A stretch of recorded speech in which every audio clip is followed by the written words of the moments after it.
Okay, so I'm cutting into my normal schedule here on reviews and TV show reviews and movie reviews because I got requested to do this series, a series that I watched before. I actually own the DVD series, seen it in college, and haven't really touched this series since then. But because Netflix just released it, Avatar: Last Airbender is hot right now.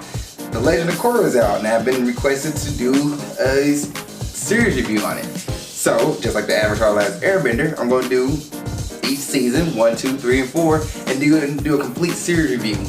So, let's strike while the iron's hot. Let's go ahead and get into this episode of series review, movie breakdowns for Legend of Korra Season 1. What's up, world? Welcome to another episode of Movie Breakdowns. I'm your host, Ali Zakka.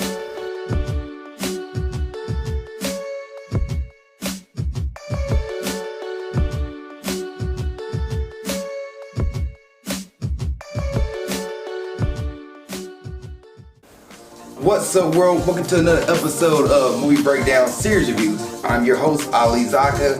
And what is series reviews? Well, we take a TV show, we may review a season, maybe review the whole series. It really depends on how many seasons we got, how different the series is. But let's say we're gonna take a TV series, like for example, we took Avatar: Last Airbender. I reviewed every episode of that season, gave it that season a final grade, and then I did a complete series review.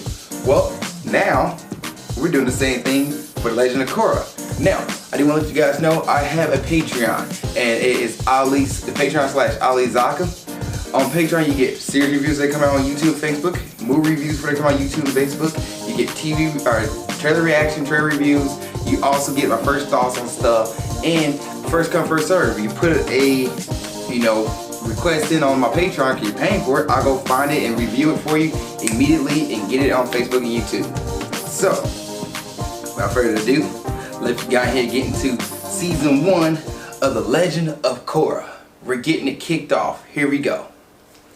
Alright, so before I jump into the season, I do want to give a little backstory on this one. So I watched The Legend of Korra. I've seen all 4 seasons. And 6 years ago, watched it in college, binge watched it actually. And every time DVD came out, I bought the new DVD. And I own the series now. And I've never really touched it. Unlike Avatar: Last Airbender, where I've watched multiple times over and over again, The Legend of Korra was always kind of tough for me to touch. And I'm kind of going on this rewatch with already knowing how the series plays out. But going back to this rewatch and just giving it another chance, I didn't, put it this way, I don't hate Legend of Korra, but I wasn't really super fond of it either. I wasn't like, yes, Legend of Korra, you gotta watch it. It was like, you're an Avatar: Last Airbender fan, definitely watch Legend of Korra, because it gives just more background on the story and it's kind of unique. But if you're not a fan of the series, you're not missing out. It's not a must watch. Unlike Avatar: Last Airbender, I feel like it's a must watch. Legend of Korra never really faced in that way. And I felt like the highs of the season, of some episodes, was really high, and the lows were lows. And Season 1 doesn't stick in, a few things stuck in my mind, but I remember I picked it up a few months ago to watch it before it came on Netflix. I looked at it and I was like, do I really want to go through this season again for Legend of Korra? Legend of Korra. Then I want to go to the second season. I don't know. I feel like I want to watch this over again. And I put it down. I didn't pick it back up, but now I am, because you guys want it. I'm picking it back up to watch it. And Season 1 actually I thought was really good. I thought it was really good. There are a few things I love, a few things I hate, and a few things I'm just like, okay, it's cool. So let's go ahead and jump into it. I'm not gonna do an episode review on each one because I feel like, unlike Avatar: Last Airbender, where each episode was its own little story, and you have a few episodes that connect, Legend of Korra is actually a one fell story for Season 1. Matter of fact, I think if they would have ended at Legend of Korra Season 1, you probably was like, this is really great, we want to see more stuff. But because I think we already know how it's going to end, some of us feel kind of dejected or kind of put off by it. I'm not going to review any Season 2, Season 3, or Season 4 talking this. It's just Season 1, because Season 1 is done really great. It's good to great, and I'm on the teeter-totter on what I want to get my final grade is, so I know at the end of this video what my final grade will be. But anyway, let's hop into it. So we start off with Korra.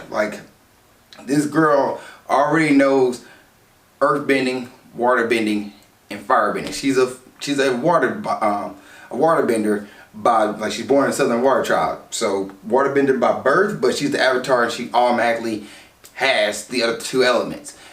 She needs one more, and that's air. And there's only one, take it back, there's 4 airbenders right now in the series, and they're Aang's son, which I do like how season 1, well, I'm talking about Aang, season 1 show you a lot of throwbacks from the Avatar Last Airbender series. Like, you get a lot of throwbacks. You get Aang flashback, you get Zakka, you get Katara, who's still alive. You see her actually in episode 1. You get Toph throwbacks in this. You get statues of Aang, Toph, and Zuko is a statue of Zuko. The Cabbage guy has a Cabbage Corporation. His generation has a Cabbage Corporation, and it does the same as Cabbage Corp. And they do the whole, oh my gosh, not my cabbages, or not my Cabbage Corp. It doesn't hit as well, but yeah, the Cabbage Corp guys in here. You also have The Last Airbender, that godforsaken movie, is in this series. There's a reference. There's a character who's only like in 2 episodes, but every time he meets the Avatar, he'll say Avatar. He said, so you're the Avatar. And he calls Korra that. And I was like, he said Avatar, like how Sokka said Avatar in The Last Airbender. I never forget that. Are you the Avatar, Ong? The dude says it in this, and it is definitely horrible to say the least. But it's in the series, in this season, it's a joke. That's what it is. It's a joke, and he's pretty much being slick to Korra, but Korra gets right back in his face. And that's one thing that Korra is different from Aang, Kenzin, and Tenzin's family. That she is in your face, bold, brash, doesn't care, tell you how it is, deal she want, kind of rebel kind of character. She's like super macho, buff, like, people say she's buff. I think she's drawn pretty well, but yeah, like she got definition, and she will kick your butt, and she does not care. And she has to go to Republic City to learn airbending from Aang's son Kenzin. So Korra is bold, in your face, doesn't care. She does what she wants. She's like defined, buff, like she is legit, and she's a warrior. She's a fighter, and that's all she does. Like, she's trained her whole life to try to be the Avatar and be a better Avatar and hone her skills, but she doesn't know how to airbend. So she goes to Republic City, which is like the capital of the 4 nations in, what we call it, the capital was like a place where all the nations come together and live in one, and pretty much kind of like New York. Heck, Aang has a statue that's pretty much similar to the Statue of Liberty, and it's a very modern it's more like steampunk kind of 1920s, 30s style, and it's more steampunkish like. So like the 1930s actually, 30s, 40s maybe. I'm off my years because and I can go look it up, but like the year the automobile was made, the cars are kind of like similar to that style. It's more steampunk, I should say. More steampunk is the design, and it's a unique setting. And in the Legend of Korra for season 1, you're pretty much in that setting. You don't explore anywhere else in the world. You're right there in Republic City with Korra and all the things that she's going through, and she's trying to learn airbending from Tenzin. And she's not getting it. She's not getting it first. And you get a few episodes of her trying to train, because she's such a hard-headed, brash, bold, in your face, doesn't care, super confident. She's not taking the moment. Her ego's so high up there that she's not taking a moment to sit back and try to listen and really try to focus and be, spiritual like a airbender. Airbenders, they're monks. They're more in tune with the spiritual side, so they're focusing, they're more relaxed and more zen, and she's just like, bump this, man, I'm gonna do what I gotta do, I'm gonna get out of here. And I'm like okay, we got this character who needs to be humbled a little bit, that's your main protagonist, and she sneaks out by it. She completely disobeys, Tenzin to his face and sneaks out. So she ended up going to this pro bending event, which is pretty much like sports for not fire bending, but for bending. You have water, fire, and earth, and there's three people on each team who can do all the elements each of their own, and they compete against each other, kind of like in a, not a boxing match, but it's more like a ring. It's kind of like whoever puts each other off the platform wins. The last team standing on the platform wins, and it's pretty cool. And actually, within the first, I think, 4 episodes, you get pro bending. Maybe no, it's not 4. First 6 episodes, because each season, well, season 1 I should say, not each season. Season 1 is 12 episodes. So within the first 4 to 5 episodes, you getting this pro bending stuff in mixed with Korra. And I thought, first time watching that this was going to be about this season was going to be about the pro bending. Why you get this guy named Ahmad, who's a equalist, who's like an anti-bender guy, and he's rallying these people up and making these like anti-bending rallies and getting this following of people. So you're thinking, okay, so it's gonna be this mixed in with the pro bending sports thing.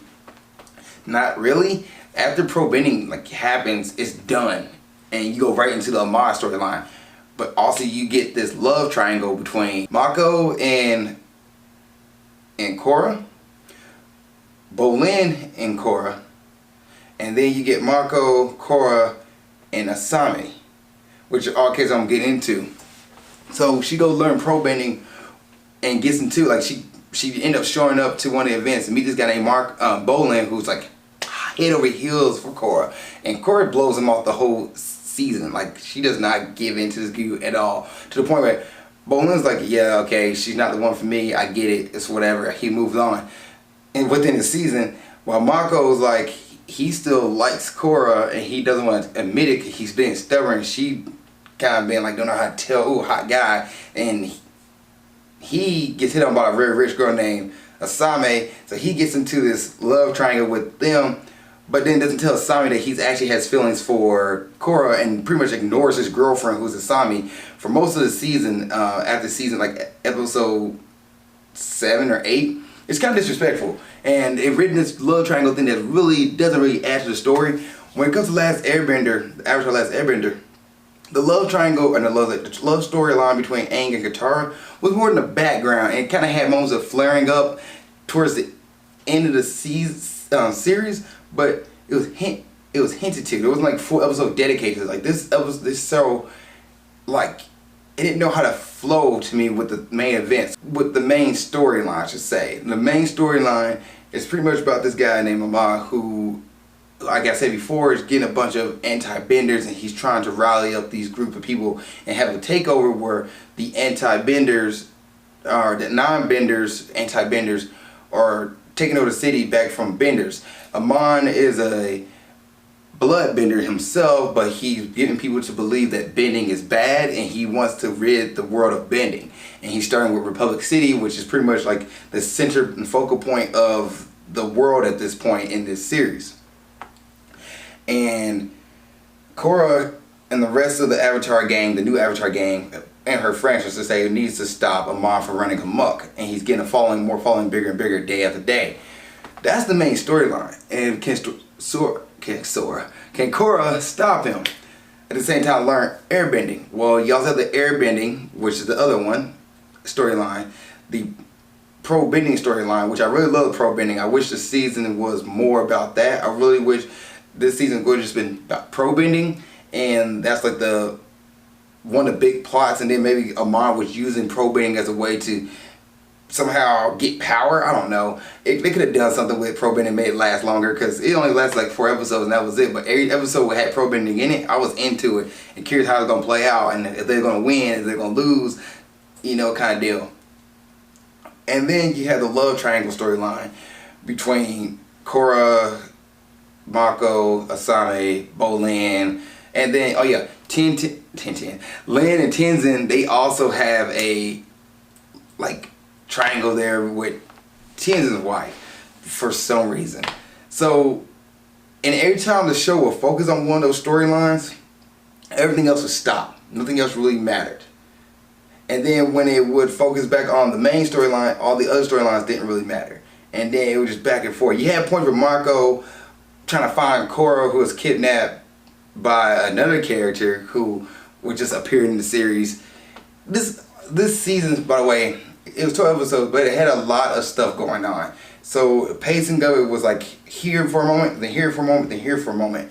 And you're like, okay, we're here, now we're here. And you wouldn't really get to let things sink in. So Tarlok is one of the councilmen, and he is trying to fight back in this war against the anti-benders and the equalists, and he's using Korra as a face to do this with, and Korra like don't want to do like the way Tarlok wants to do, and Tarlok pretty much confronts Korra, and they go back and butt heads. They have a pretty cool fight scene, and he kidnaps her. So he is also a instrumental piece of this because he's the brother of Amon, you kind of find out. And they have a good backstory. Which, by the way, Amon and Tarlok are the sons of a old gang member who ran the city, an old like mafia boss who ran the city back in the day when Aang was alive, and he can bloodband and control everybody. Well, each one of them, Tarlok and Amon, can bloodband, but Amon learned the ability to take people's powers away, take away their bending. So he's ridding the world, literally ridding the city of benders. And he attacks Lynne, who is Toph's daughter, who she's a pretty okay character. Goes after the airbenders, which is Tenzin and his family. He doesn't get them because Korra saves them, but he takes away Korra's bending, takes away a bunch of other people's bending. He's really pretty much running amok, and the only way they were able to defeat him by showing that he's also a bender, because people didn't know he was. He pretended to be some guy who got his power from the spirit world, and that he's not a bender, and they actually bring him back to Friday, he's a bender. You also, another storyline is Asami and her father, who her father is an anti-bender guy as well. He's there. He actually creates a lot of machines and stuff in the world. But, Zuko's grandson's in the series, in this season, which he sounds just like Zuko because he's voiced by Dante. And he's alright. He's in like the last 2 episodes. But yeah. And I know, like, Ali Mason like telling a lot here. Well, this season's a lot. And it kind of ends abruptly too. And I get it, it's a season 1 of 4 seasons, but it's almost like Korra doesn't use her avatar state throughout the whole season. I noticed it's like, why she can't use avatar state? Well, she never learned it, and she can't connect with her spiritual side because she doesn't want to take the time to focus on that. And she actually, when she loses her bending, her earth, fire, and water bending, she learns air bending out of nowhere. And I remember watching it, I was thinking like, wait, how did she get her air bending powers? She just happened out of force of need because Mako was got to get his powers taken away from him, and she just forced it out of her. But yet she learned how to be nimble and control her body by doing pro bending and training with Tenzin, and it actually correlates. And that's one thing I liked about the pro bending scenes with the Tenzin training her how to be an airbender was the correlation. When she did pro bending stuff, she got it. The stuff she used, she got it from her training with Tenzin, and vice versa. She would like use what she learned in training in the pro bending matches, and they did it one time, but didn't really go on it more. But I like that angle.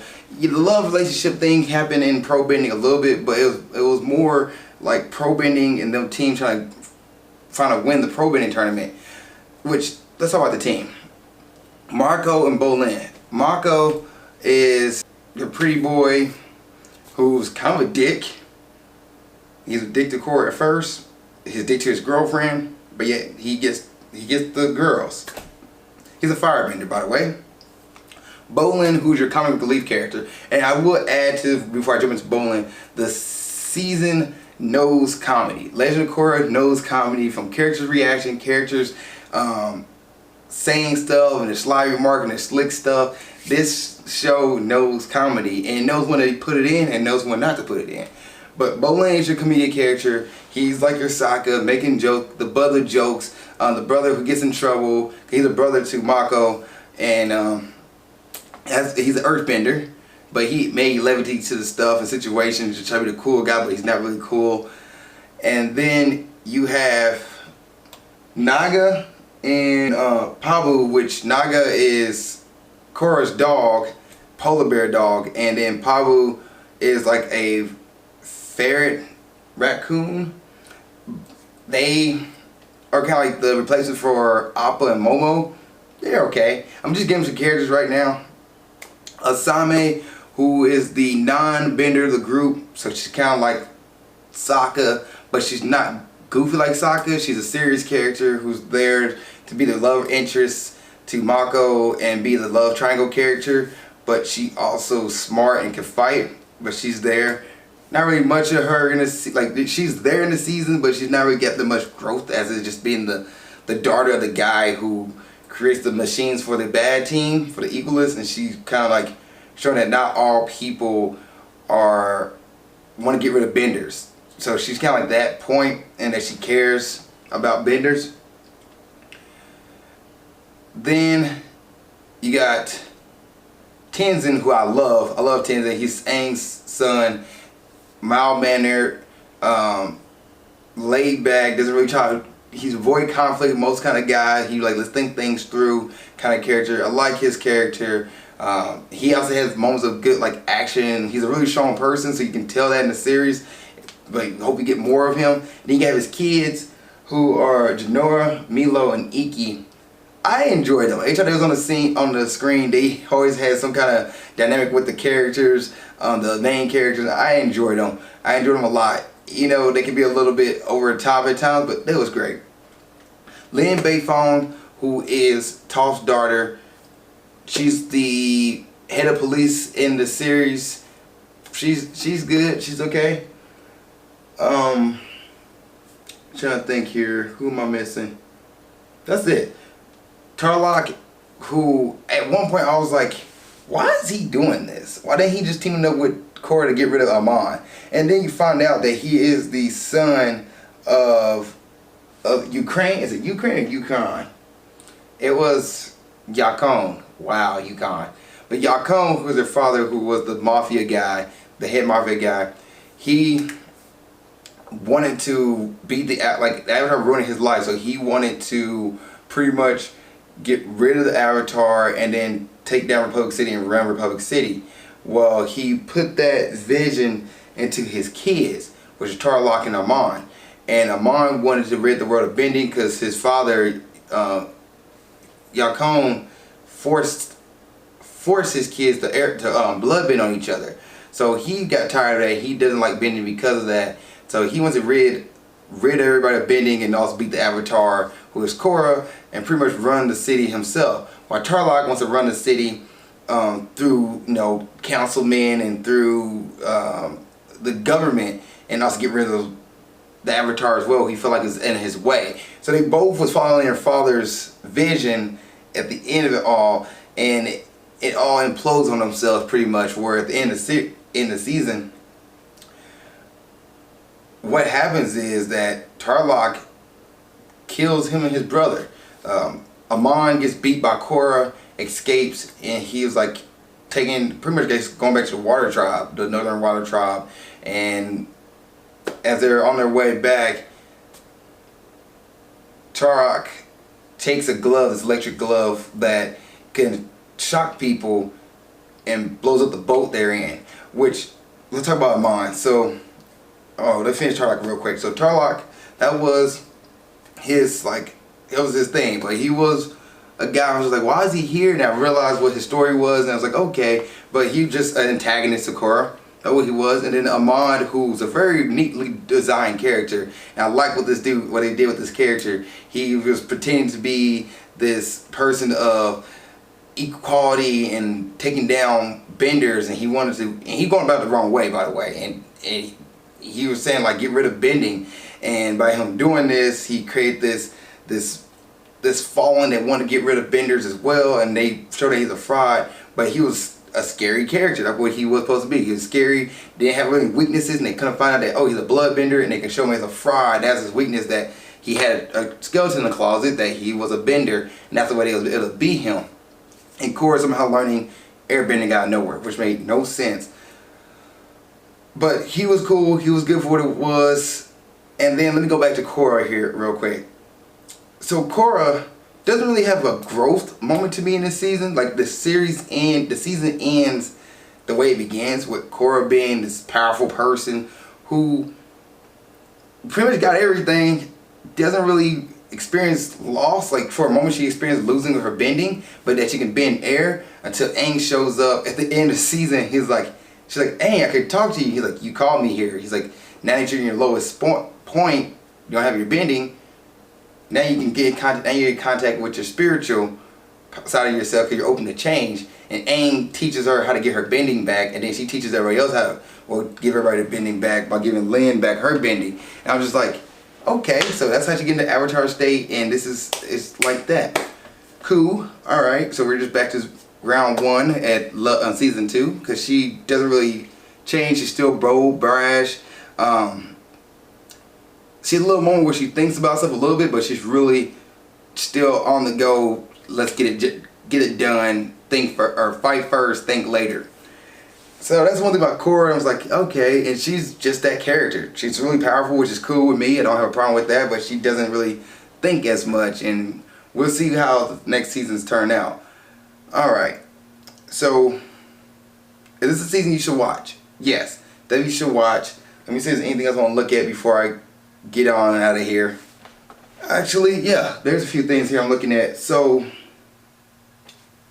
the music is great. The animation is done really well in this season, by the way. Like, you can tell where they're hand drawn and where it's computer animation. The movement was much smoother, especially when they used like more computer animation this season and this series than Avatar: Last Airbender. Better technology, done really well. No problem with it. It actually looked more like a video game, like a 2D video game, where some of the like movements. Like there's a scene where Tarok is bloodbending Korra, and he's moving her down these stairs, and the animation of the movement looks just like a computer game animation, 2D computer game animation.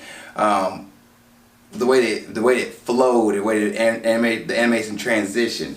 So I do like that versus a hand drawn. And hand drawn is good too, but like I do like the little 2D animation computer style there.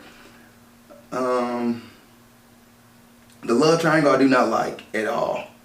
Yeah, and even with Bolin and Mako hitting on Korra, Mako, and Asami, it just felt like it's Avatar. We need to have a love story, and you don't. I'm mad that they gave Korra a love interest, but we'll see how that works out in the next couple of seasons. And then the pacing, because there's just so much in 12 episodes, I do feel like the pacing was all they didn't really let you sit in some stuff. So I'm going to grade The Legend of Korra Season 1 a B+. Get a B+ for me. Should you watch this season? Yeah, give it a shot. Watch it. But Avatar, The Legend of Korra Season 1 is a B+. Just some of the pacing seems kind of off. They focus on one thing and move to the next, move to the next, move to the next. And like one part of the storyline would stop because they had to focus on this storyline. Another part of the storyline would stop because they had to focus on this storyline. But, you know, it's a good season to great. You'll have some great episodes. You'll have some good episodes. You'll have some episodes. But it's fun to watch. Give it a shot if you haven't seen it. It's a B+ for me from Legend of Korra Season 1. If you guys seen Season 1 of Legend of Korra, what did you think? Please put in the comment section below. Hear what your thoughts are. Sorry for rambling there. I like to go off the script. You know me. It's how I am. Other than that, see you guys on the next episode of Movie Breakdown Series Review. Keep being awesome. Thank you guys for watching this episode. I really appreciate it. Please like, share, comment, subscribe. Also, you want to see what else I'm doing in my normal life and other things that's going on, please follow me on Instagram at Ali_Zakka. I'll put it right here around my face. Yep, right there. Also, if you want more episodes of movie breakdowns or grind towards success or whatever it is I'm doing on YouTube, you know what?